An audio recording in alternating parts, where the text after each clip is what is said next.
Good evening and welcome, everyone. This evening we join Capitola Vice Mayor Yvette Brooks and community leaders in discussing the film Misrepresentation.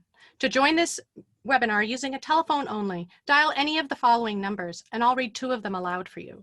1-833-548-0276 or 1-877-853-5247, and then slowly enter the webinar ID of 937-8363-0238.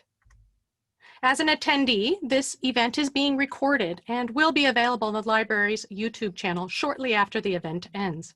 Your microphone is muted for the entire presentation. We are not taking open mic comments. You do not need a microphone, camera, or a screen if you only want to listen to this event, as it is accessible by using a telephone only. We would appreciate it if everyone could take our quick poll at the very end of the event. Questions are encouraged. Use the Q&A feature to ask your questions. If you'd like to ask a question to a specific panelist, please type their name in front of your question. For example, Yvette, what do you see as the balance between screen time and fostering friendships, especially in COVID times? If you're joining by computer, you may use this Q&A feature to type your questions or comments. Down at the bottom on the Zoom attendee control bar, you'll see the Q&A icon. So in the lower left corner, you'll see audio settings, then the Q&A icon, and leave in a red rectangle. If you're using a mobile device, the Zoom control bar and Q&A icon will appear near the top of your screen. You'll see leave in the upper left corner in that red rectangle, and then in the right-hand corner, you'll see Q&A and then 3 dots for more. Once the program begins, if you're joining by computer to see all panelists, you may need to use the Zoom control bar and select Gallery View. Depending on the size of your mobile device screen, you may need to scroll over to view whomever is speaking. And finally, if you're accessing this event via the web browser only or a Chromebook, you may not see all of the panelists at one time, only the panelists speaking. We invite you to join us for the next installment in our monthly resiliency series on November 19th.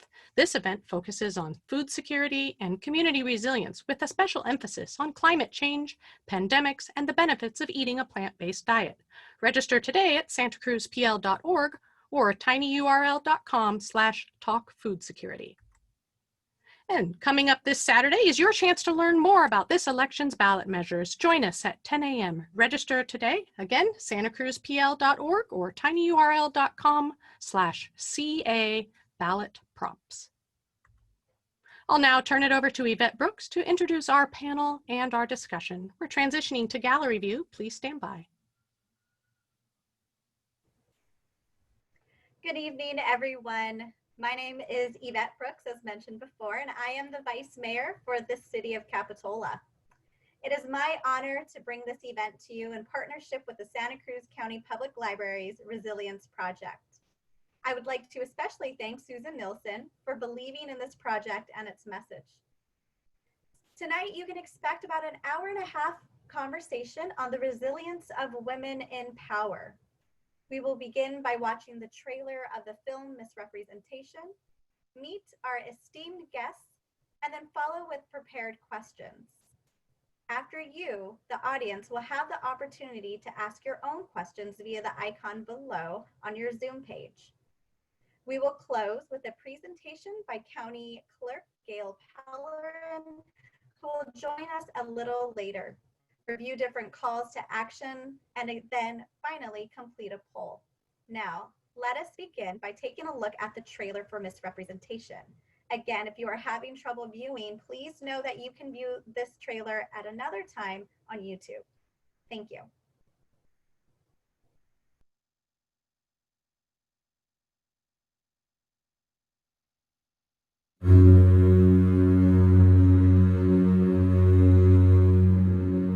The media is the message and the messenger, and increasingly a powerful one. In a world of 1 million channels, people try to do more shocking things to break through the clutter. They resort to violent images or sexually offensive images or demeaning images. When is it going to be enough? there is no appreciation for women intellectuals. It's all about the body, not about the brain. You all saw the photo from the weekend of Hillary looking so haggard and looking like 92 years old. Breast implants. Did you have them or not? If you waterboarded Nancy Pelosi, she wouldn't admit to plastic surgery. The fact that media are so derogatory to the most powerful women in the country, then what does it say about media's ability to take any woman in America seriously? I have close friends that will go to the bathroom and put on like 10 pounds of makeup, and you're at school to learn.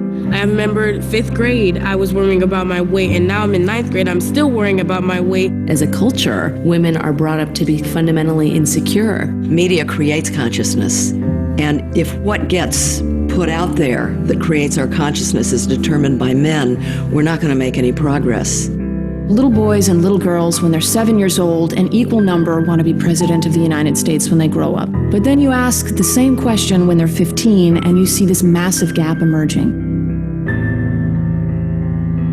We're shortchanging voices that are urgently needed in public forums from ever getting to the table. As the most powerful country in the world, if you're not standing for the right values and for the right principles, that's a loss for the world. You get a woman in the Oval Office, most powerful person in the world, what's the downside? You mean besides the PMS and the mood swings? Well, the media treats women like shit, and it's horrible, and it's like, I don't know how we survive it. I don't know how we rise above it. You can't be what you can't see. It's extremely important for women to be writing their own stories and giving them to people to really emotionally become impacted by. The media can be an instrument of change. It can awaken people and change minds. It depends on who's piloting the plane.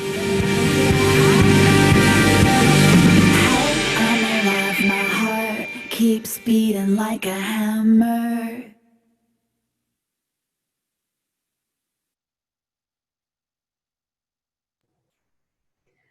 Again, thank you all for being here today. I believe that now more than ever, we must come together to talk about the media and its message to and about women. For me, this film reminded me about my journey into political office, and it also made me think about other women in power in our community and their journeys. It is now with great honor that I introduce our panel members. All three of these women bring different things to the table and embrace resilience and strength in themselves and for our community. First, I'd like to introduce Martine Watkins. Current council member and former mayor, Martine Watkins has a proven track record of leading with her values.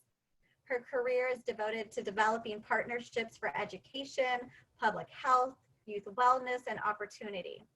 Skills from decades in the public sector equip her to pursue solutions that improve public health and safety, affordable housing, climate resilience, economic recovery, education, and preventative investments. Martine received her bachelor's degree in legal studies from UCSC and a master's degree in public policy from the Leon and Sylvia Panetta Institute of Public Policy at CSU Monterey Bay. She has spent her career serving the public in education and the Santa Cruz City Council and on the Santa Cruz City Council. Martine has served on numerous council committees, including the Santa Cruz Housing Blueprint recommendations, the 2x2 Homelessness City, County Coordination Committee, and the City Schools Committee, the Community Programs Committee, and the Health and All Policies Committee. Please help me welcome Martine Watkins. Martine, would you like to say a few words? Well, thank you so much for that very kind introduction. It's just such a pleasure to be here with you, to be with the other panelists, and just I have such sincere gratitude to our Santa Cruz Public Library system as well for offering these events. And I wish I could take you everywhere with me so you could just introduce me everywhere I go. That was too kind.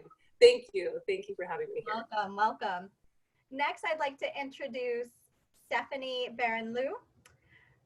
Stephanie Barron-Liu is a biliterate, multicultural, strong Latina warrior of Mexican, Guatemalan, and Chinese descent. She wields many strengths as a proud daughter of immigrants, as an emerging leader, young mother, and as as a first generation graduate. She graduated in 2018 from UCSC at the top of her class, summa cum laude, earning a bachelor's degree in psychology.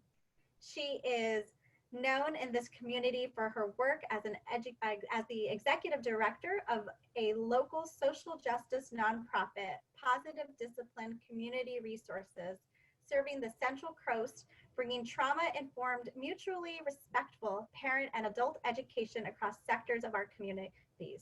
Before taking on this role, she served as administrative assistant at the Santa Cruz Museum of Art and History and co-led their research and Latinx engagement efforts with the Of, By, For All project to identify barriers to access and participation of elite spaces.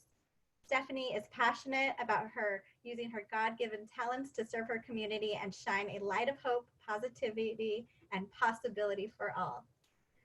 Let's welcome Stephanie. Stephanie? Thank you. Thank you so much, Yvette. Thank you all so much for having me. I'm so excited to be a part of this panel.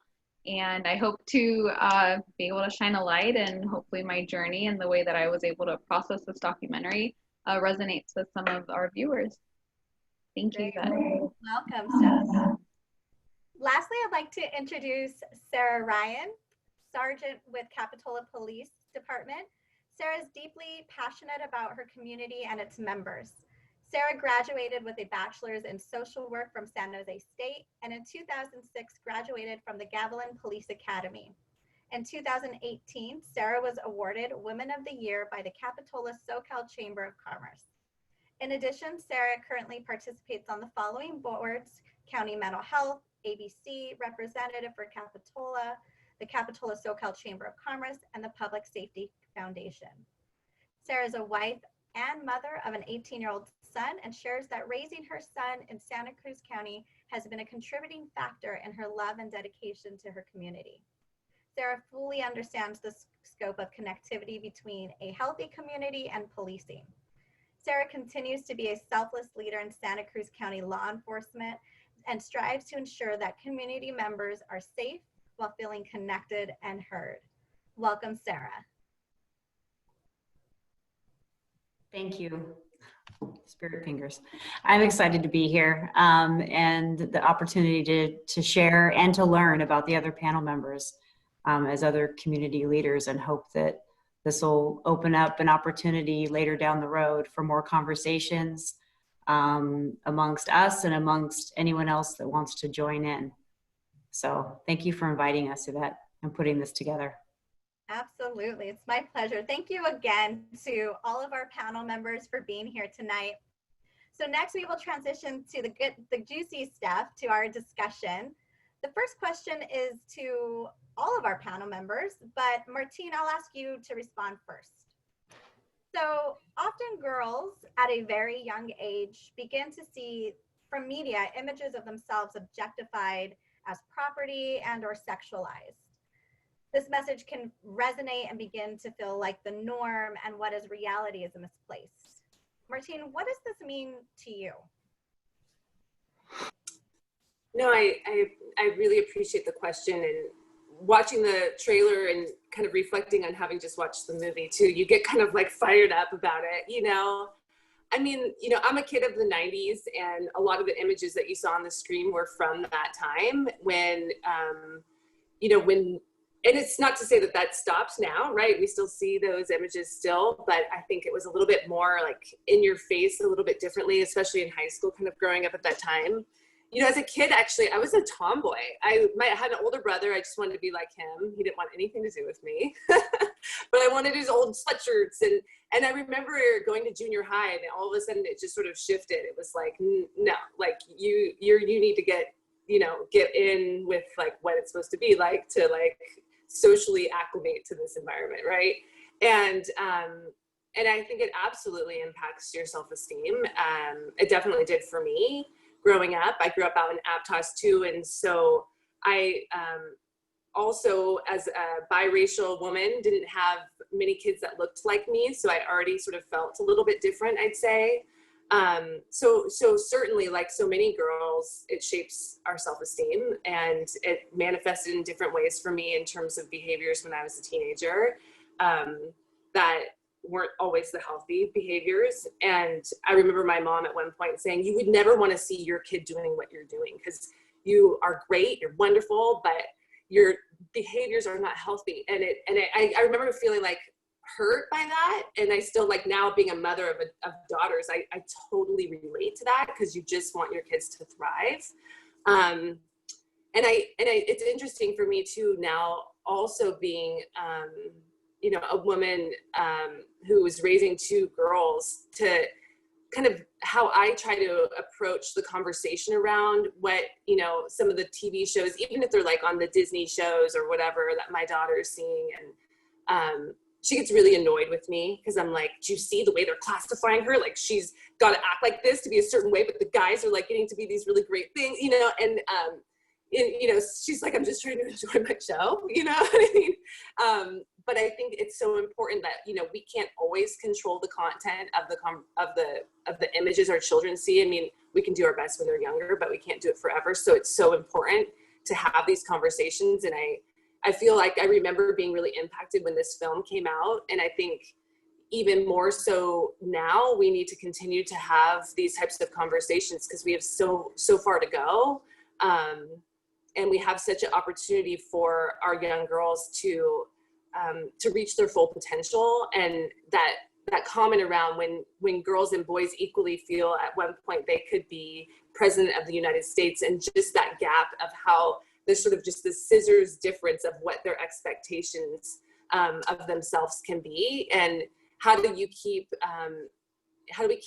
building up our girls so that they always can see what's possible for them, and they don't fall into those sort of stereotypes that our media portrays. And I guess I'll just share sort of one other story that, you know, it was one of my first classes at UCSC. And I remember meeting with the professor, and I was really excited. And he at the time goes, well, you know, if you decide not to stay in school, have you ever thought about modeling? And I remember for that moment just being like, are you kidding me? Like, you know, you work so hard to be recognized for your thoughts and your intellect and as an equal human. And that was one of the things that I thought, okay, well, I'll just continue to work harder. Like I was told when I was young, as a woman, you have to work harder. So I hope that those comments and those types of experience have shifted, and we have to continue to make sure that they're going in that direction. I could go on and on, but I'm going to stop because I want to hear from the other. You will have an opportunity. Absolutely. Stephanie? Yeah, gosh, I mean, just first of all, thank you so much for sharing all of that, Martine. Definitely resonated with me. And as you're talking, you kind of start to spotlight some of the pieces of how you grew up, or, you know, moments from your own life. And so I just want to highlight some of those just similarities, right? And it just feels so good to hear from a beautiful, intelligent, amazing woman that, you know, we're not alone in feeling these things. For me, I think the piece of your question, Yvette, that kind of like stood out to me was about just like what is most damaging to girls and young women. And I think that this really shaped me as both part of my people-pleasing nature and the many hits to my own self-esteem.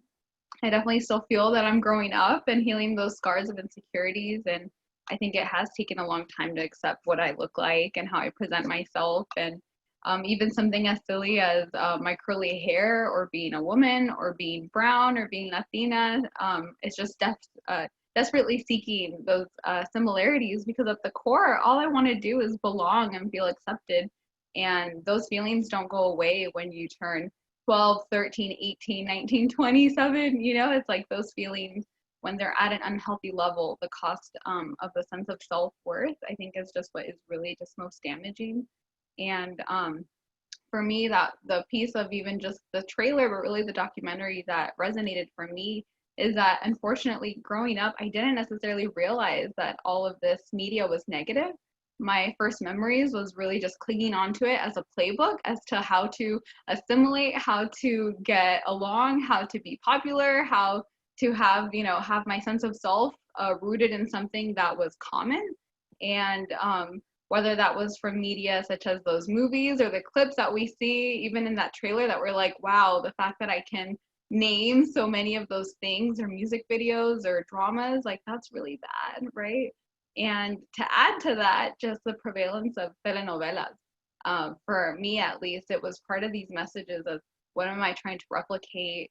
Do I look like them? Will I grow up like them? Will I be loved? Will I be sexy? You know, will I be enough?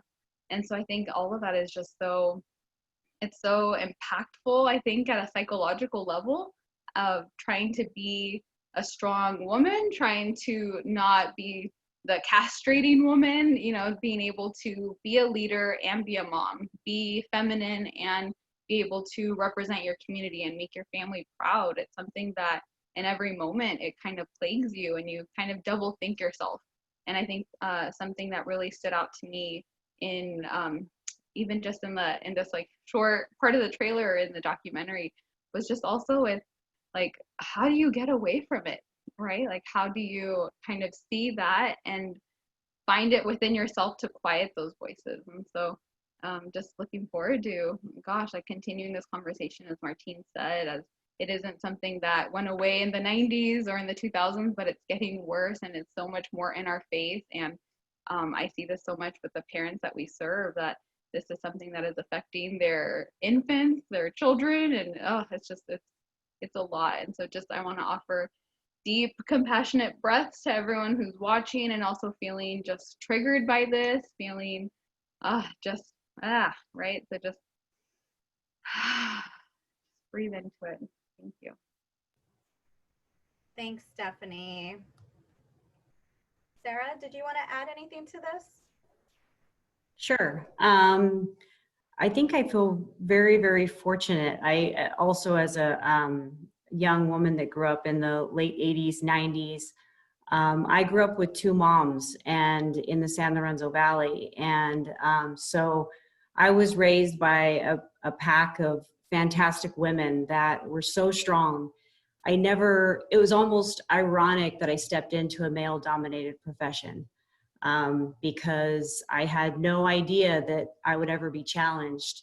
I was always told that I was worth it and amazing, and my mom always instilled in me that that there needed to be a lot of brains up there to back up anything else, that it's not about what's on the outside. That just happened when you were born, and you need to move forward with your mind and your power. And so, you know, my story is a little bit different. People make a lot of assumptions about where we come from when we're mainstream, being a really good athlete, I was on the homecoming court, and I had my two moms in tow. And so I feel really blessed. And as we move forward, I've through my life loved the fact that we have evolved to where that's a very comfortable thing to talk about now, because back in the 80s and early 90s, it wasn't so much. So I'm just really happy to be here and hear everyone's story, and I feel blessed about my background. I think it's really helped to get me to where I am now. I'm feeling solid. Absolutely. Something that was said was that we didn't realize that the stuff we were watching or listening or looking at was negative. You never knew it was those messages that we were receiving were not actually supporting us or what we wanted to do or what we wanted or who we wanted to be in the long haul. It just makes me think about what you said, Stephanie, is like, how do we get away from that? How do we, it's almost impossible. Has this impacted anyone else directly? You know, like when you talk about it not, like you said, Martine, you know, you had to work harder because you were a woman. That's a pretty significant message you received from your parents. Is that something you heard? Stephanie, I see your hand. Yeah, just to share a little bit about my positionality, right? So I'm a young mother. I have a now 5-year-old. And so when I'm thinking about this idea of like working harder, right? Being a student parent, being a first generation college student in my family, first to go to college, coming from a long line of teen pregnancies, feeling like I was never quite able to shatter that paradigm of like, what is my role as a woman, right? Like, what is my role within my own family? The feelings of, if I'm pursuing a career, does that mean I'm neglecting my family? If I'm working 12-hour days, does that mean I failed as a mother, right? And so I think what you really hit this point as to, like, as women, we have to work harder. And I think that's also because my first barrier is myself, right? Like the negative self-talk that I have, the lack of confidence of, needing to over prepare for a meeting, or needing to hide, this fact that I'm young, seeing this as like strikes against me, right? I think that's first so much that we have to kind of like work through that within ourselves. And so I know that even just being introduced as executive director, I think anyone who's watching that doesn't know me is like, wait a minute, how old is she? How much experience does she have? How did she get there, right? It's, I take that into board meetings. I take that into when I'm acquiring contracts, or, all of these other moments of my life where I'm like, wow, if everyone else is going to discount me, like, why am I doing that first to myself? And so that's something that I just wanted to bring to the table, as far as like, yes, I think that we are constantly having to work harder as women, or as women of color, or as working women, or mothers who are juggling these roles. And so again, it's like, how do we make sure that we're not pushing ourselves down or shoulding all over ourselves? All the shoulds of, I should have dinner on the table, I should be pleasing, I should be this, I should be that. And so I think that that's definitely a first step. I appreciate that, Stephanie. Sarah, you actually mentioned a little bit about kind of how your position is portrayed. How do you think the media has portrayed your career, and how has this impacted you professionally? You touched on a little bit, but can you expand some more on that? Yeah, so I think that it's funny, when I was a detective, as one of my assignments, Law and Order was a big, everyone was watching Law and Order, and Olivia Benson was there, and there would always, I'd roll out in my suit and go to do interviews and be out and about, and there would constantly be comments. I mean, I'm a brunette. I think we have some similar features, and so fortunately for me, Olivia Benson, if you've ever heard her speak off her set, off her character, very strong and powerful woman. And so in that sense, there has been some positive movement, and you'll probably notice that when I speak, I tend to pull towards the positive. That's just me, because I do think we're moving in a good direction. We still have a lot of work to do, but also with that, there's very little room for error. And because of the way that women are portrayed, and for me personally, I'm in a male-dominated profession, and I've been the only female at my agency up until about a year ago. And I'm going into my 16th year in law enforcement. And so there's very little room for error in terms of being aware of not sexualizing yourself, keeping your personal stuff, who we all are, what makes me Sarah Ryan, some of that has to be really kept separate, and being very mindful of that. And I know we're going to touch on social media and stuff later, but as we move into that, I'm extremely intentional with all of that, knowing that as a leader and people are watching me at all times, that I don't have the space to make the types of mistakes where people are going to shift away from my leadership and my professionalism and the job that I'm here to do and what I'm here to represent, and start looking at me in a different personal way. There's just no room for that for me. That's so much to carry. If you just think about this, think about like all of the layers we have to peel back to just be who we are. I mean, I'm getting goosebumps just thinking about that, because we have to constantly remind ourselves that we should take ourselves seriously. And wow, yeah. Martine, so I think about when I think about your position, a woman, as you know, a woman, as we all know, a woman in power is often portrayed in a negative light. How has this affected you? And well, has it affected you? And if so, how? No, totally. I appreciate the question. We saw that in the film, right? We saw all of the different slights and comments and observations and, infuriating comments about women in power who are, incredible women who've done extraordinary things to get to their positions using their brains, right? And it goes to looks. And I can say, although my experience isn't as broad as some of those that were highlighted in the film, I think absolutely, the media or the media prints that sometimes come up in the opinion pieces, right, have often portrayed me in a negative light. And my skin has gotten, thicker, let's just say that for sure, right? I think, I've gotten used to that. I think what my upbringing and kind of going back to the comment around having to work harder because you're a woman, I remember in a woman of color, I can remember feeling like that's so not fair, but but it's true. And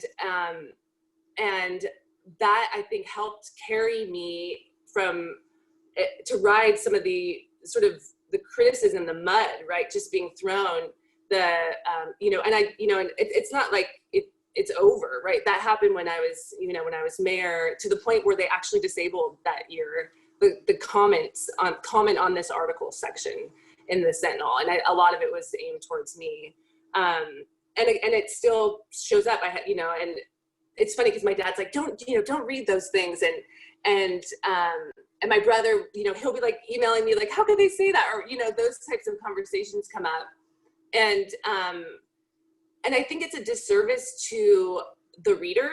And I think, sure, people have their opinions about things that we have to, welcome clearly. And where does that move our society? And I know that in the media, especially in our media in the United States, sort of if it bleeds, it leads, right? They're kind of going towards the drama, like what is going to keep readership going? But it's at the cost of really getting to the meat of what a person's done. And I say this because just recently I was talking to somebody who's worked with me at the city, and she mentioned how she's like, we were talking about some of the comments or whatever, and she was like, you've done more policy in your first term than I've ever seen any council member do. You've brought like initiatives, you started a children's fund, like you've done so much for the climate, and that is like rarely ever brought up, right? And so I sometimes think, and I think kind of similar to what Sarah was saying, like, I am optimistic, and I think that carries me. And so I think, how can I now control my own narrative? How do I communicate what I want to communicate? And how do I call out what I think is inappropriate? I think part of what that does is it challenges people's assumptions. And I was challenged recently when somebody didn't believe I was Black. Well, I said, well, that's your own unconscious bias that you should look at. Like, I think it's important we talk about these things. If we don't talk about it, we don't move beyond it. And our kids need us to move beyond it. So for me, I feel like what I've gained over these past several years and just sort of the various experiences has only just propelled me to want to do more, to move our society in a direction that's going to provide more opportunity for our young girls to thrive. And that requires us to sort of rewrite the narrative as sort of the kind of the last message of the movie, right? Is saying, how do we start to subscribe to things that we want to read about? How are we not falling into the trap that they want us to fall into in terms of some of the drama? So, but it's an uphill battle. Yeah. Would anyone else like to add to that? Stephanie?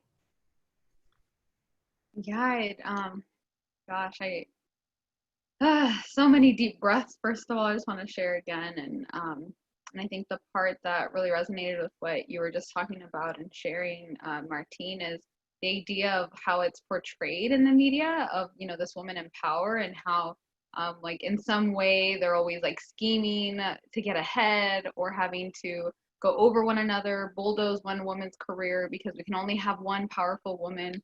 I mean, even again in telenovelas, right? The over-sexualization that yes, you can be the doña, yes, you could be the woman in charge, but that's because you're, like the most badass or, or whatever that may be. And looking in the mirror and not seeing any of that, right? Seeing that I'm not the smartest and I'm also not the prettiest. And so where does that leave me, right? And when we're hit with these messages and we're hit with all of these like femme fatales or this idea that it's tough and lonely and not worth it to have a career, what you mentioned, Martine, of having to develop that thick skin and having to say, or even Condoleezza, or all of these women in the trailer, and even what you're sharing, as to that it's going to be a given that we're going to be destroyed, that we're going to be looked at from every single part, or as Sarah mentioned, that there's no room for error because they're just waiting to say, ha, I knew it, you couldn't handle it, you're to this or you're to that. And so for me, drawing strength from my community and trying to build similar communities around me of women who can empower and motivate one another. I am currently a part of a Mujeres Motivando Mujeres group, which is women empowering other women, and it's local leaders that are also Latinas, that are also Hispanohablantes, Spanish speakers, who know how hard it is and who are continuing to break those barriers and are continuing to try because we have such love and belief that we can make a difference, because we've seen it in our sisters, we've seen it in our moms and our tias and our abuelas, that saying that the woman is the neck even though the man thinks he's the head, and just even these little sayings or metaphors of like, what does that mean that we have to accept that will always be underneath, that will always have to be making changes in the shadows. And so again, I see the strength, and I also just see how much we have to digest for ourselves and process internally in order to glean the wisdom. And as these amazing women have said, stay positive. I like to think that I'm a hope addict. Like, I like to cling to the idea that the small things that I can do today will make a difference, that the child I'm raising can make a difference. And I think just the other piece about the documentary that really hit me is that it highlights the disparities in which it describes patriarchy as the default setting, where these media campaigns, even from like World War I, where it was trying to successfully convince women to first get into the job market and then pull them out, and they even called it re-domestication. And it was just this idea that they found a psychological warfare type tool to ingrain into us that we're lesser, that we're incapable, or what we should want, what we should be seeking. And it gets back into those shoulds, right? It's constantly just thinking like, are we enough? Do we need to be the martyrs who are striving for perfection and never satisfied with ourselves? Or are we able to breathe that compassion into ourselves, because we are modeling that for the next generation? We are modeling that and seeking that out in one another. And so that's at least for me what really hit for me. Sarah, would you like to add anything?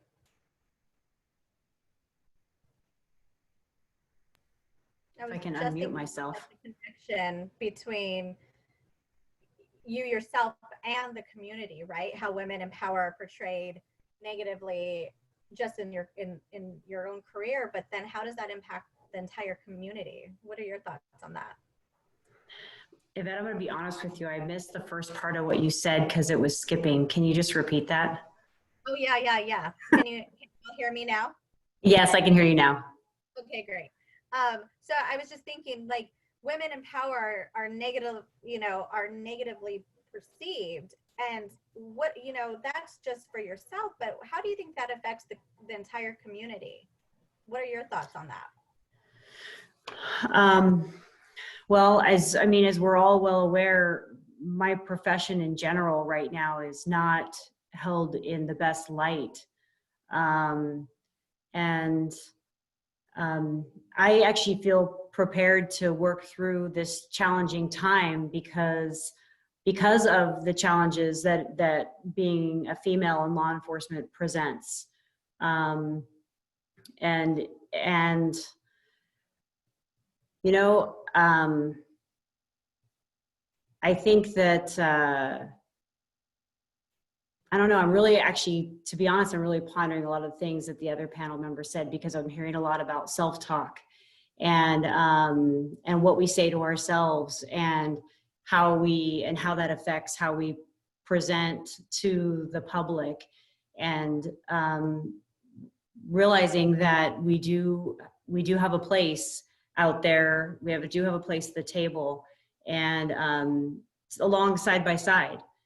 And I've only raised men. I haven't raised women in all the kids that I've raised. I have had some stepsons in my life as well. And men are fantastic. And we have to guide each other, and we have to walk alongside of each other. And I keep that in my mind. So many people, when they say disparaging things to me, especially when I'm in uniform, they're not talking to me. They don't sit at my table. They don't share the holidays with me. They're speaking to a concept, an idea that I feel compassion for, because they don't understand. And so I look at these as opportunities to reach out, to educate, to connect. And if it means me making myself conceptually smaller and hearing people to meet them where they're at, I'm willing to do that. I feel big enough and strong enough inside of me to try to start creating that change and bridge that gap for my profession and for female leaders in our community. I think it's really important to be very intentional with that, and to look at all these challenges as opportunities, and to take a deep breath, and to step in and be proud that you're even there, and know that you deserve to be there. And the next thing you know, progress starts happening, and people start opening their eyes and looking up, out and around, and seeing that we all belong here together.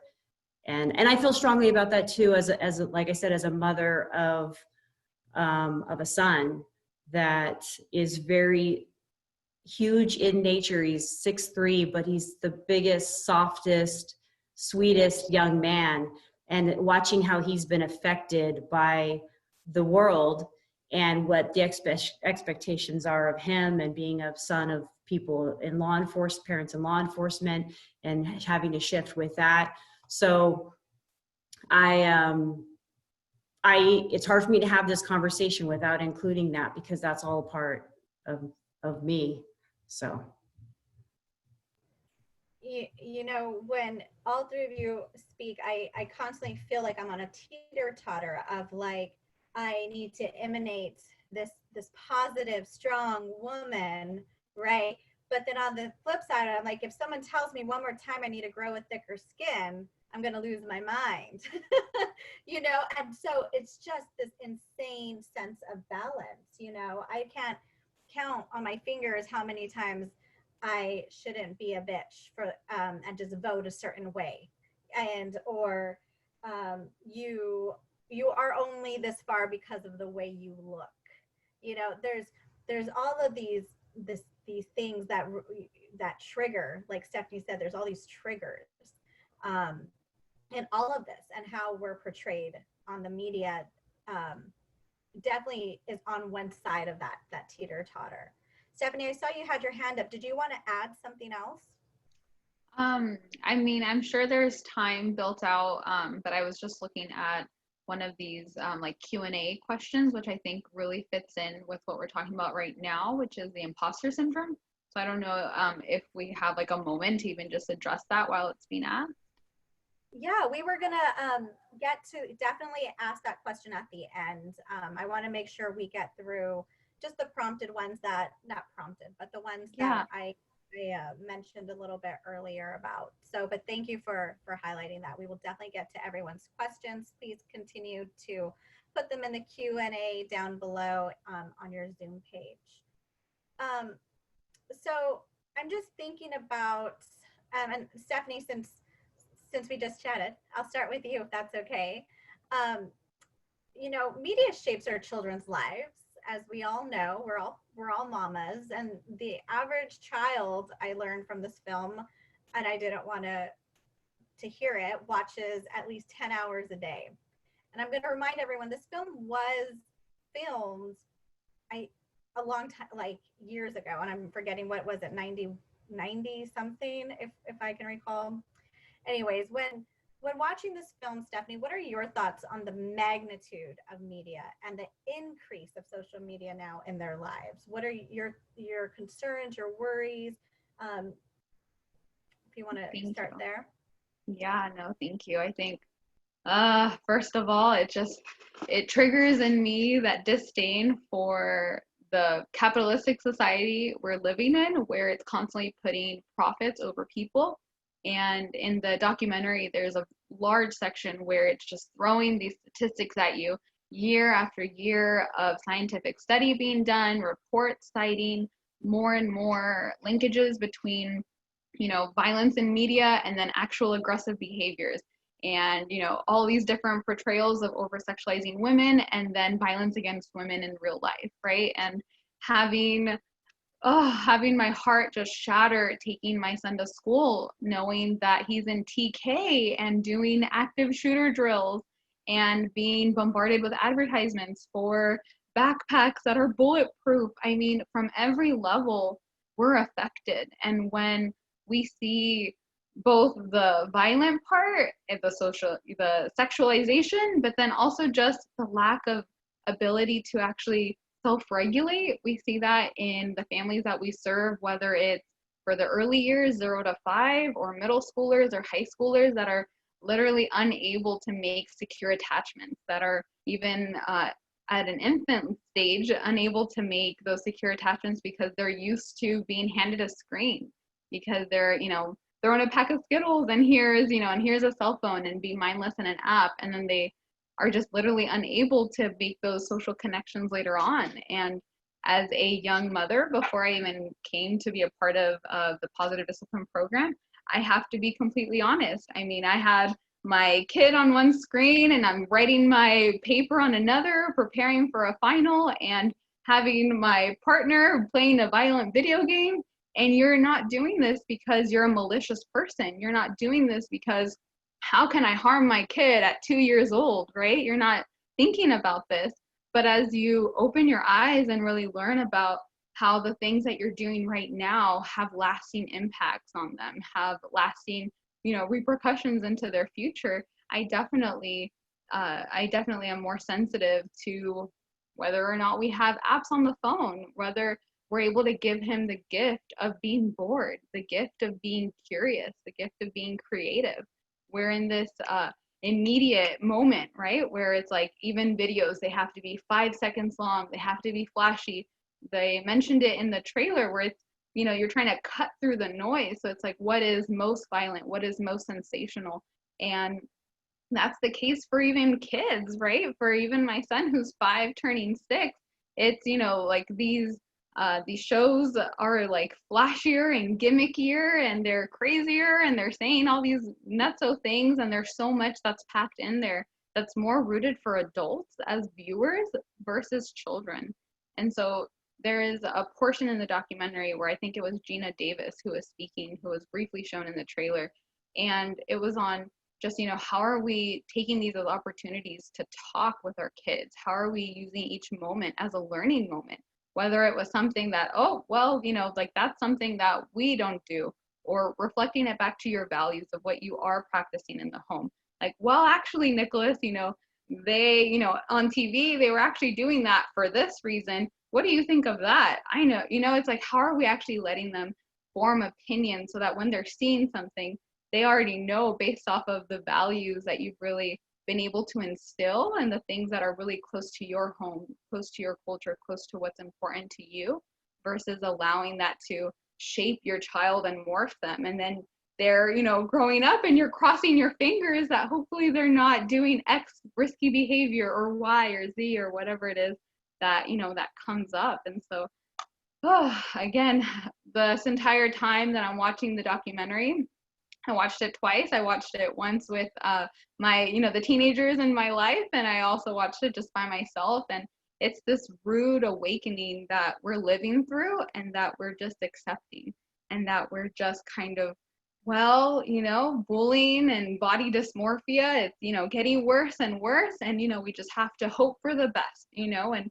so I really do hope, and I urge this pause for just presence, right? Pause for being able to communicate with one another, communicate with our children, so that we can kind of take off the lens of social media and the lens of that, like really just kind of broken piece of society that we don't want to be a part of, and be okay with, like, wow, like this really impacted me. I had no idea that girls were going through X thing, right? And being able to just kind of talk about it. But at least for me, I agree with you, Yvette. Like, I don't want to keep hearing about the thicker skin, and especially when it comes to, these bullying moments and all the girls on TikTok and Instagram and all these anonymous profiles and everything, all the bullying that Martine has had to go through. It's, it's like, how are we helping that to not be the norm, and understand that our words do matter, our choices do matter, and that we're able to have that impact the next person who's seeing you. And I can't even tell you how many women have made an impact in my life, and they don't even know about it, because I'm just always observing, and we're always taking in all of this information and trying to interpret this. And so that's at least what really came up for me with the magnitude of just what kids and children and even parents are really dealing with right now. Okay. Yeah, I just had one comment about social media that I just thought of while Stephanie was talking, that I find that I spend a lot of time professionally with youth, and then personally with the children in my life, processing experiences that aren't theirs because they're watching them somewhere else, maybe not even in this state.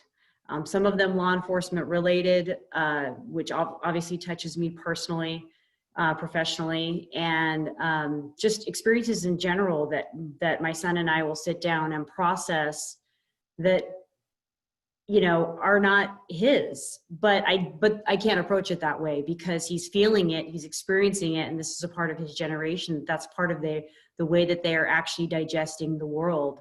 And I never thought that I would be this age where I don't connect. I have zero social media game. I'm terrible at it. It's not my jam. And so, and I've had to really think about whether or not it's going to affect me moving forward as a leader if I don't connect with it. Do I need to? Do I need to change me, or to do what my philosophy is that I spoke about earlier, which is meeting people where they're at on their platform? Or can we find a compromise? Because there's somebody like me out here that it's not my thing. And so, but one of the things that really I was just thinking about with social media is how much time, almost daily, it'll be even big or small, that in my household will process experiences that aren't ours, because they're tangible and they're there, and that's how they're connecting with the world. And especially right now, if you would have told me that, when I got into this profession, we would be doing some of the things that are happening right now, I would have told you were nuts. Facing a pandemic and the different challenges that we've had this year.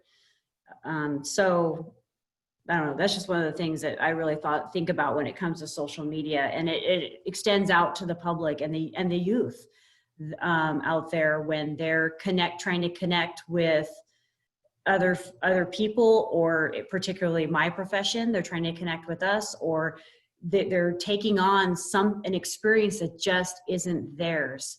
And you have to work through that before you can actually get to what our purpose is, what we're trying to really work through with that individual. And so there's a lot more stacked up that we have to work through, and get through those weeds before we can get to what's really going on. That's it. Yeah, no, I appreciate that.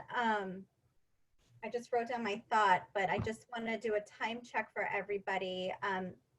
We're going to do maybe one or two more questions, but for folks who are watching, if you'd like to ask a question, go ahead and use the Q&A chat box down below and write your question in.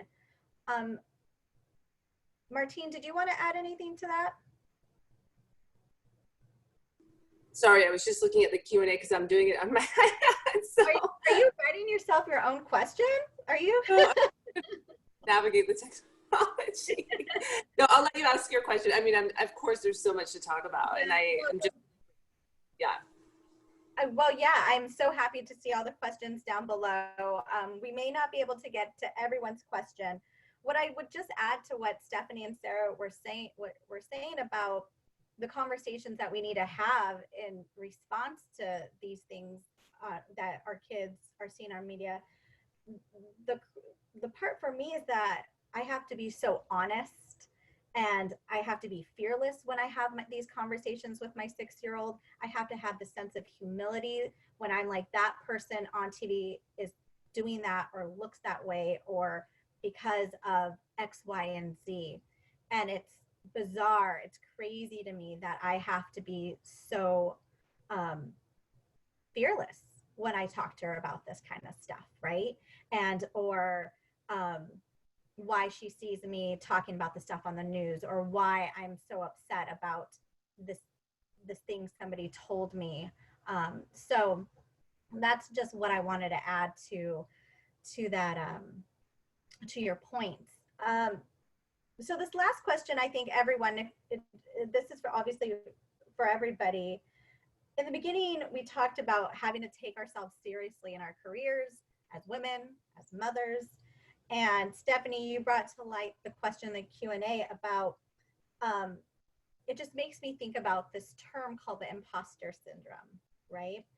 Have any of you, and I see you smiling, Martine, because Martine and I think all of us probably have this conversation a million times. Have any of you experienced the imposter syndrome or care to define it? Anyone want to start? You know what, Martine, I'm going to call you out just because we cut you off at the last one. Go ahead. No, I'm happy to start. I think, I'm just trying to figure out the best way to start. I think I still struggle with the imposter syndrome. I think it's constant in your evolution as a person to understand what your capacity is, but also pushing yourself beyond the expectations, right? So I think, there's so many times where I would show up to meetings or be in positions where there's only a lot of men, and Sarah, I'm sure you know this really well, and how do you maintain truth to who you are and your individual approach to things, like just your person, right?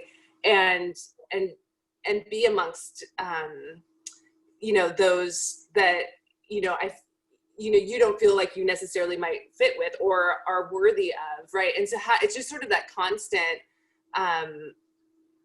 self-understanding and growth. And I think about sort of the gift of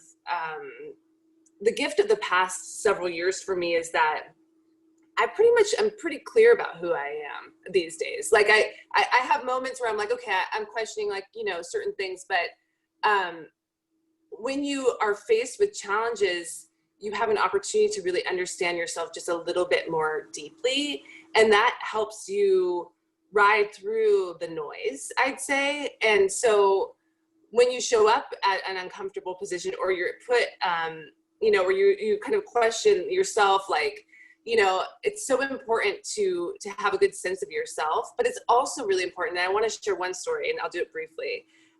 It's really important to be an ally to others. And there was a meeting I was at recently where the woman who she did incredible things and was credited for bringing incredible things forward. And a man in the room said, okay, the media wants to talk, and her instinct was to say, oh, I don't need to take ownership over this. Like, I don't need to be in the limelight. And okay, and others were like, oh, but okay, that's fine, we'll go out. And I had to stop and say, I just want to make a comment here that you brought this forward, and women often take a back seat. And I encourage you to push beyond your comfort zone, because you are worthy and you are competent and you did this. And we should see that, and people should see that. And sometimes, you know, we have to call those moments out and uplift other people along the way, because we question ourselves and we fall into these norms, as Stephanie had mentioned, or, you know, you assume that you have to take a back seat. But we need women to not do that, because we need to see them in the driver's seat, and we need to encourage them when appropriate to take the wheel. And so I feel the imposter syndrome is something we all experience, and we have to encourage each other to move beyond it as well. Absolutely. I want to give everyone time to answer this question, but I want to be respectful of time. And I just want to turn it over to Sarah from the library right now. Sarah, do you want to go to participant questions? I'm happy to, however you'd like to do it. Okay, I think that was the general plan, but things flow a little bit differently, however you'd like to proceed. I mean, I could talk to these wonderful ladies all night about imposter syndrome. Yes, but let's respect the agenda. And Sarah, I'm going to turn it over to you.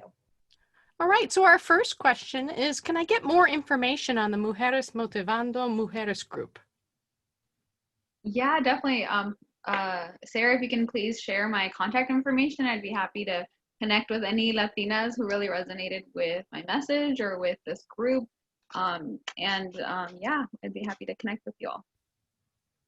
All right, and our next question is, how do we help our kids participate in their generation's economy and social structure, but not subscribe to the drama and the negatives? Realistically, everything's online, social media, YouTube is part of their life, especially now. I'm just not sure how to advise my teens. Any advice? And then another one of our attendees followed up and said essentially the same sentiment. So any advice from anyone? I'll chime in. So please do reach out for our local nonprofit, no-cost resources. This is such a huge thing in our Navigating the Teens class series that we actually have another one starting up soon. So please do visit pdcrcc.org. But gosh, I mean, it's co-creating the agreements, right? Like, I think that's a big one, because often we're trying to shield our kids from the drama, or we're trying to impose these boundaries so that way they have limits to the media they consume. So we take away their Wi-Fi password, we unplug the router, we do all these kind of, kooky things for the sake of our kids. But we forget the autonomy of being able to embrace social media as something that is a driver or a motivator for positive change, right? An ability to be able to connect in these socially distanced times, an ability to carry forward a social justice movement at a grassroots level that has transcended barriers and like none other before. And so I think it's, wielding the power and having the connection piece, being able to see your teen for who they are, this full-fledged human that's imperfect in every possible way, but also understanding that it is not too late, right? It's not too late to connect. It's not too late to build that relationship where you can talk and you can seek out mutual respect versus, I think the key word is that obedience, right? We're often like, why can't they just listen? Like, if you're living under my house, it's my rules. And there's just such an uptick in 18-year-olds leaving the house right now, right? They can't stand it. They need to be their own person. And so I think something that I just would really love to help, especially with this question, is yes, it's a part of their life, and so are you, right? You're able to also be a part of crafting that and being, instead of in front of them, being side by side, shoulder to shoulder to navigate this together. And I want to call out, just I know that Martine, at the county office, there's some opportunity there. Do you want to speak to that?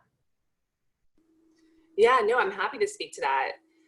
One of the things that our current superintendent is really passionate about is youth leadership and really engaging youth and policy in meaningful ways, and also really making partnerships with like our county clerk, with our various public active political folks to have meaningful opportunities for youth voice to be engaged in the civic structure of things. And I think that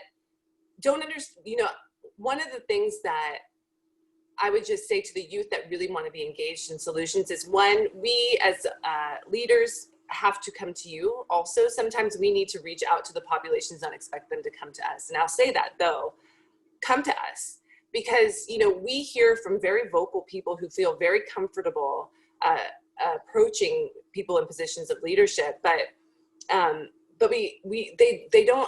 youth need to understand how powerful their voice is in navigating, when a youth comes up and speaks about, for example, flavored tobacco and the vaping and the need for policy change, we're listening. And so I guess I would just say, one of the things that in education we are tasked with is how can we prepare our next generation to be the most civically engaged as possible, but also we represent them even if they don't have a voting voice, and we need to hear their voice. And so I encourage the youth and the teens and the parents to foster that in your child and to have them send an email. We aren't really asked, but we love to come and talk to our young people. And so don't underestimate the power of your voice, also as a youth in leadership.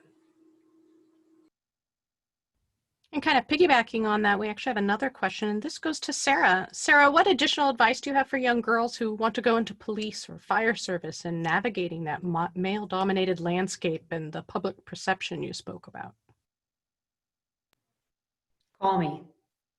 No, okay. I actually gave out please do give out my information, just because I was worried we were going to run out of time, so I typed that on there. We have, fortunately in this county, most of our agencies have Explorer programs or cadet programs where the youth can get involved. And I actually oversee our program, and I know Watsonville has a great program, and the sheriff's office as well has been working on theirs. So there's opportunities for the youth to start getting involved, and also just kind of testing the waters through. I taught criminal justice at Harbor High for 3 years when I was a detective through the ROP program, the Regional Occupational Program. And so those are opportunities as well to just start dabbling in that type of educational experience to see if it's a good fit and testing it out. And we invite, minus these times of some separation, we do typically invite youth in to, depending on their age and where they're at in life, if they're at the maturity level, to come out on ride-alongs with us. We invite them in and to come and see. So I'm more than happy to talk about it more. So please feel free to put my information out there. It's huge to me to bring people into the profession that are passionate and that are making an informed decision. I think that in order to have resilience and to be healthy, and wellness is a new shift that law enforcement is taking. I've seen it take over the last decade. And so enable to just be your whole person, but still do the profession that might be calling you. I think it's really important to start really looking at that at a young age and testing it out so you're well informed.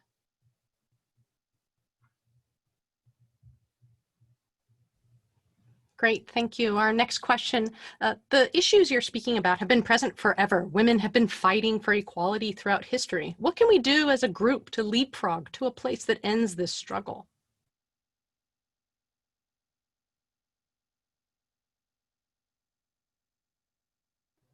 I think bringing women in power together and to coordinate and to show other girls and women that it's absolutely possible to carry these types of careers, to carry themselves, and to be proud of it.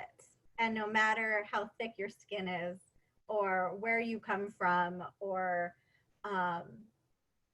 or your experience, that there's other women out there who are ready to carry you forward. And that's ultimately what I hope I can do for women and girls who are interested or just worried or just might be having a hard time in anything, right? To see somebody maybe like themselves, a Latina who grew up in an area that they might have, or because I think that's important for us to just start seeing other people like themselves, you know. Sarah? One comment just about that, and I mean this in the most positive way possible, but maybe also just embracing the fact that the human struggle is that we're always going to be faced with challenges, and it may never completely go away, the fact that we are diverse and we're coming into a room, even as women, with different experiences, and us women can be hardest on each other. And that can be a true challenge, is to break through those barriers. So having it be okay that as long as we're continuing to discuss and address it, that it's not just being a woman, but that the challenges of just all of us being different in the ways that we're different, that we need to continue to work through that, and being okay with that. I mean, I think that there's a lot of peace with that if you accept that's what we're here to do, and for me as a leader, I do that. I try to be that change and to lead that, show that through example, that it's okay that we're different. We don't even need to go there. Let's look at this, what we're trying to address, and focus on the journey that we're going to take together side by side with our differences. I'm going to pick you up where you need to be picked up, and you're going to pick me up where I need to be picked up, and we're going to help each other out and complement each other's strengths.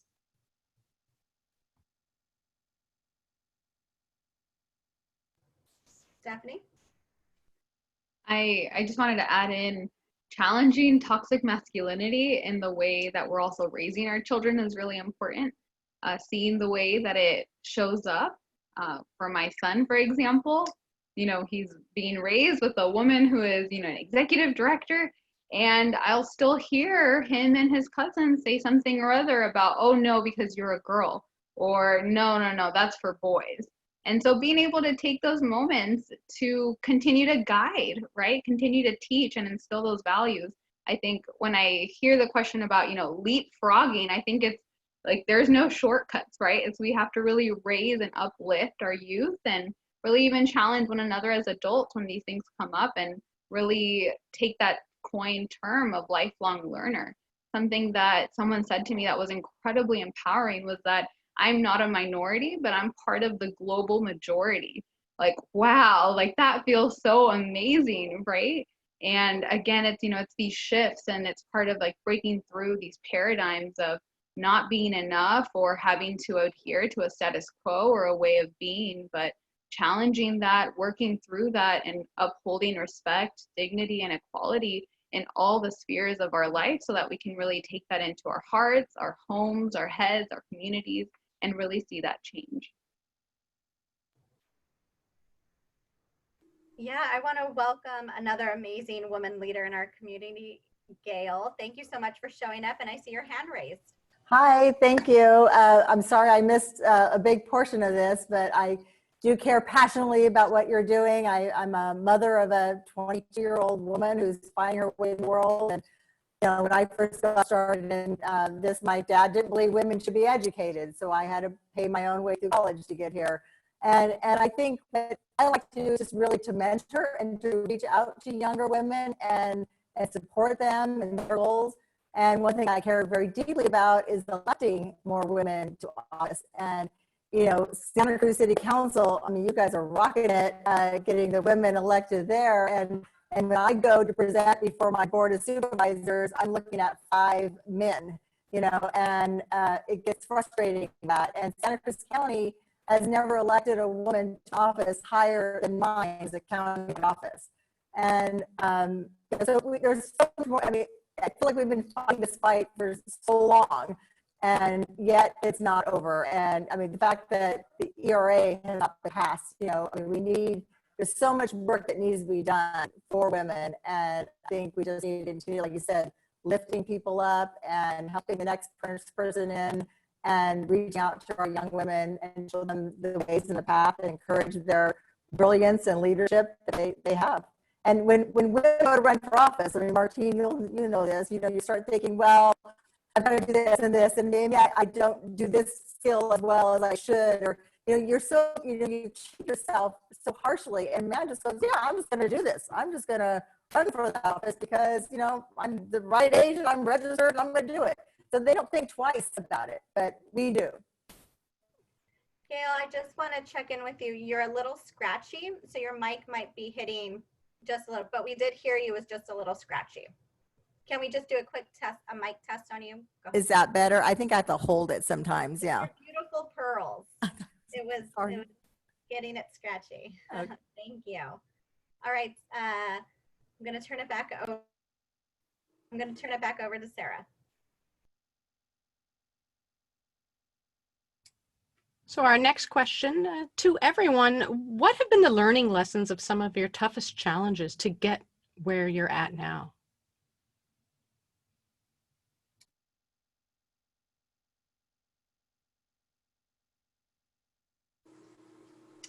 I'm happy to start, Yvette, if that sounds good. Okay. I think, I'm a believer in that you grow as a human being when you're faced with challenges. And I think I mentioned it earlier, is one of the learning lessons that I found was that with some of the challenges of being defined as this, or being told I'm that, or being, maligned as this evil, disturber or whatever, you are able to ride that because you remember who you are. And so, and the gift of that, I was just talking to Adam Spickler, who was one of the first elected transgender men in the state of California. And it's so important to feel good with who you are. And when you have that place, then you can kind of ride through the noise, I guess, of that. There's also just the willingness to be vulnerable, and when you go into positions that you're judged in, or people have, are going to disagree with you, you have to be able to be firm in who you are and what you stand for and your principles and your values, and that will help kind of navigate that. I guess I would only also add is that there has been structural challenges that have inhibited women's leadership, and we have to remember that. As we celebrate 100 years of a women's right to vote, not until many years later were Black and other women of color afforded that right. And still to this day, I think about the woman in California who is in the legislature who had to drive up with her brand new baby to take the vote because the chair would not allow her to vote remotely. So there's structural barriers to women's success too that we as a society need to overturn in order to foster the opportunity for women to thrive.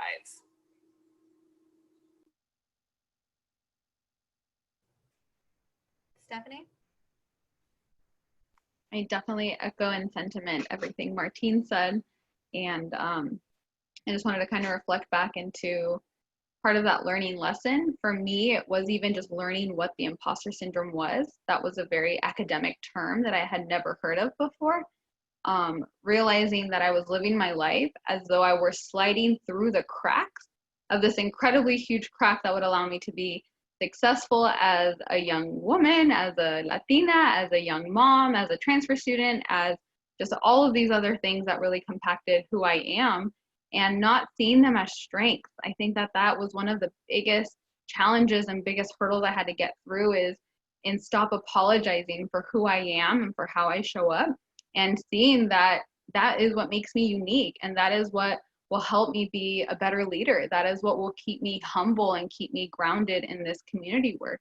And I think that if you can take the learning lesson that you do have to take care of your spirit, you have to take care of your energy, and you have to take care of just what will keep you moving, right? Martine mentioned like knowing what your values are, knowing what you're passionate about. That also just will help to have you not be so attached to one particular career, one particular identity, because then as that starts to get challenged, you feel as though you're also being challenged or being dragged down with it. And so for me, something I even have here just like on my computer to the side is, you know, like, did I do my best today to set clear goals, to make progress toward goals achievable for myself? Did I do my best to be happy? Did I do my best to find meaning? Did I do my best to build positive relationships? Did I do my best to engage with my family?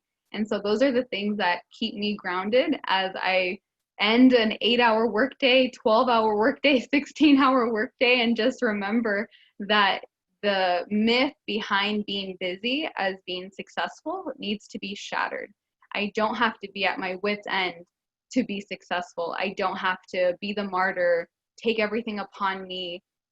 That doesn't serve me, it doesn't serve my family, and it doesn't give my community the best version of myself. And so that's a learning lesson I'm just so humbled and honored to share with you all today.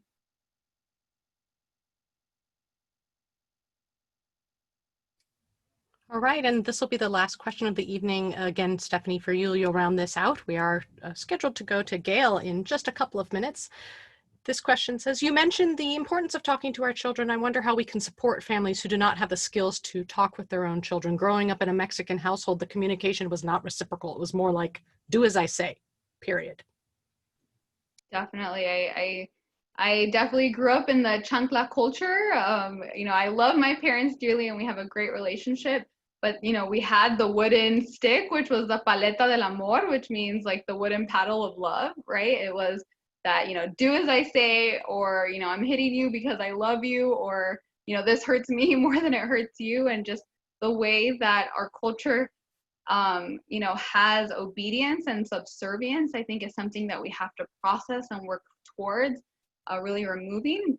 We have such a beautiful culture. I myself am Mexican, Guatemalan, and Chinese, and I think that, you know, having those the positives and the negatives of what that even means and how to communicate, being able to validate emotions and not simply work past them. You know, our kids get hurt and we're just like, oh, no, that was nothing, or, you know, laugh it off.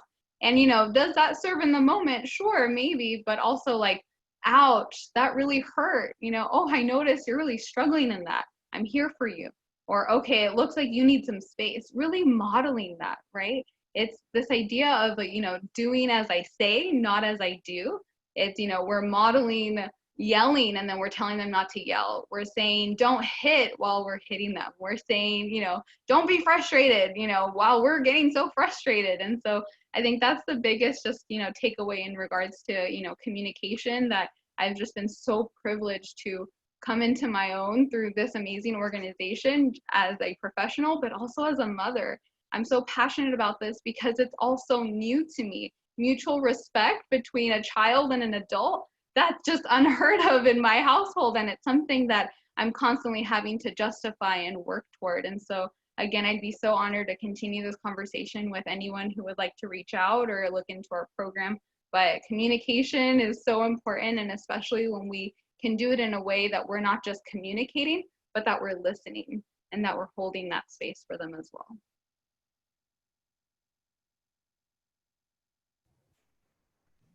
Thank you so much, Stephanie. You know, all of those tips really apply to what we're seeing on the media, right? That's a direct correlation there of do as I say, you know, practice be who you see. Well, here we are in front of amazing women leaders, and I hope that we can see that reflected more frequently, not just at the local level, but on the big screens and in things that we read and on the news.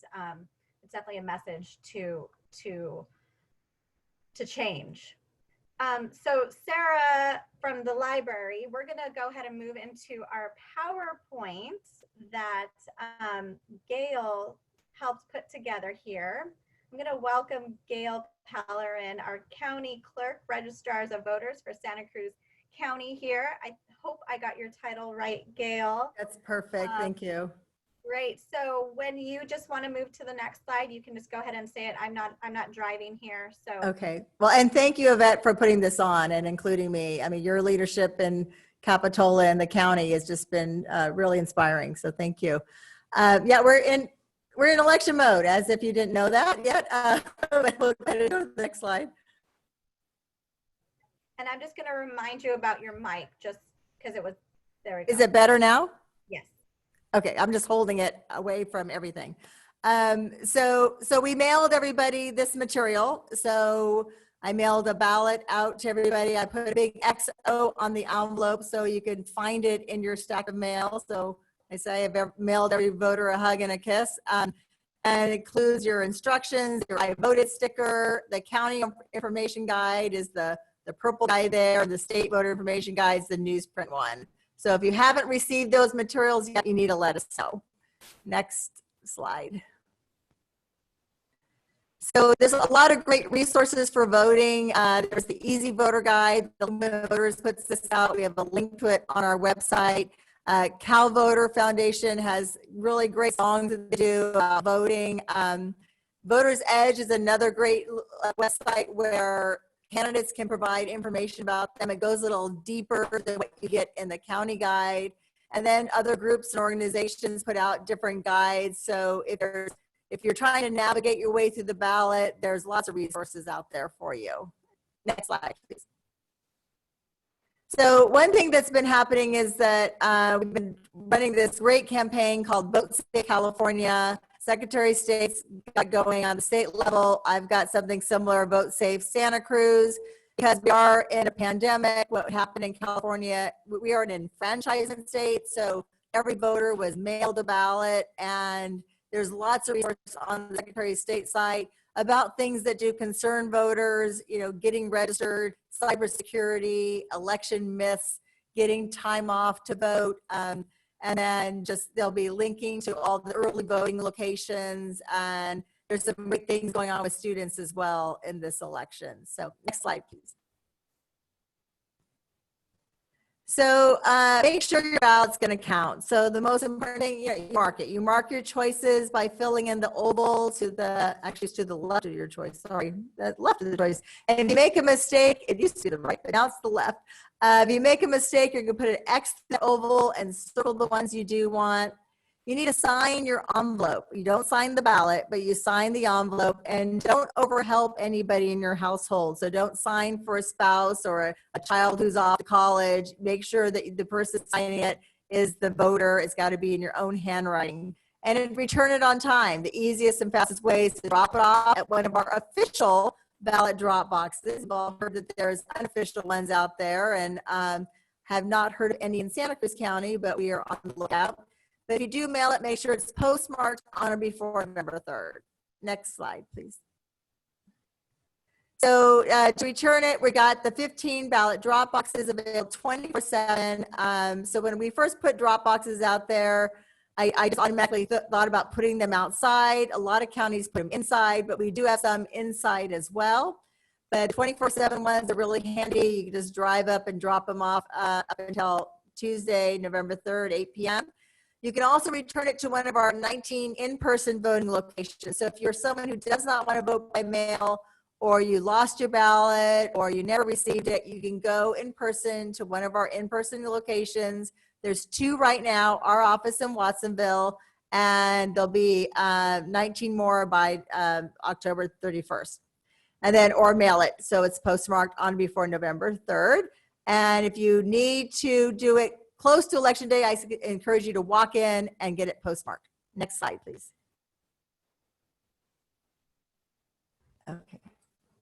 All right, and so these are our Dropbox locations. We have now posted on our website a picture of all of our Dropboxes, so you know exactly what you're looking for. There was some confusion finding the one over at Capitola Mall, which is really near, it's on the Capitol Road side, closest to, I think, Bank of America. So I switched that on our website now instead of saying Sears. But that's what they look like. That's a blue one. We also have some that are silver, but they look very similar. Next slide, please. And these boxes are getting picked up daily. And then we do have inside ballot drop box locations. All these locations are true except for Scotts Valley City Clerk, which I just is closed. They haven't opened. And so they are not available, but we do an outside box there. And then we have been working with our residential care facilities to have a drop box there as well. Next slide. And the in-person voting locations, there'll be, like I said, 19. You can get a replacement ballot, return the ballot we mailed you. You can register and vote on the same day. Our deadline to register is October 19th, coming up on Monday. We have an accessible ballot on the tablet, a Spanish ballot on the tablet. You can vote provisionally if we can't determine your eligibility to vote, and any other voter service. Next slide, please. And these are the hours and the locations for all of our in-person voting locations. And this is also posted on our website. One just caveat is that UCSC is only open Monday and Tuesday, not for the full 4 days. Next slide, please.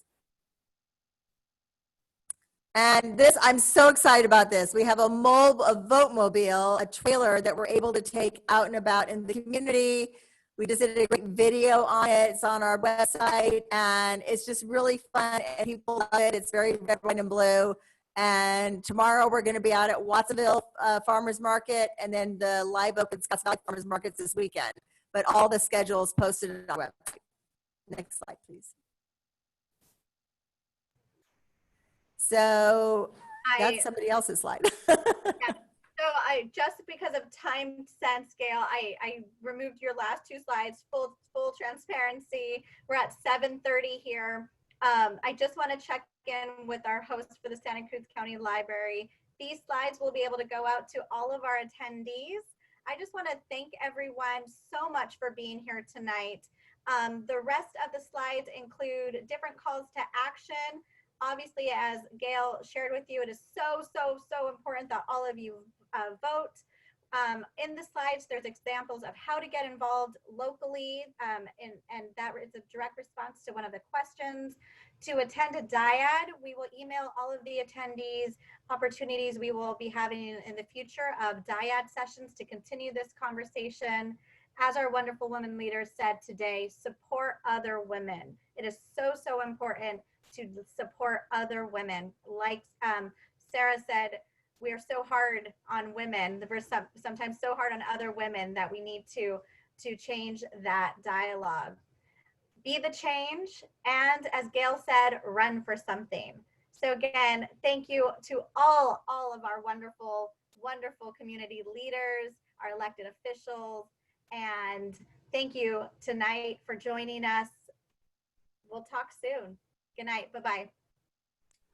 And if you have any few extra minutes to stay on and take our poll, we would really appreciate it. Thank you to our panel. Thank you for your experience and your wisdom. We so appreciate you being on this evening.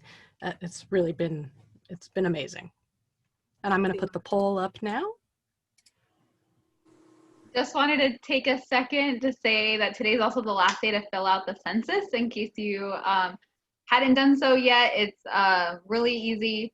my2020census.gov. So my2020 census is spelled CENSUS.gov. Yay! Text that to a couple of friends or family members who may not have done the census. Thank you all.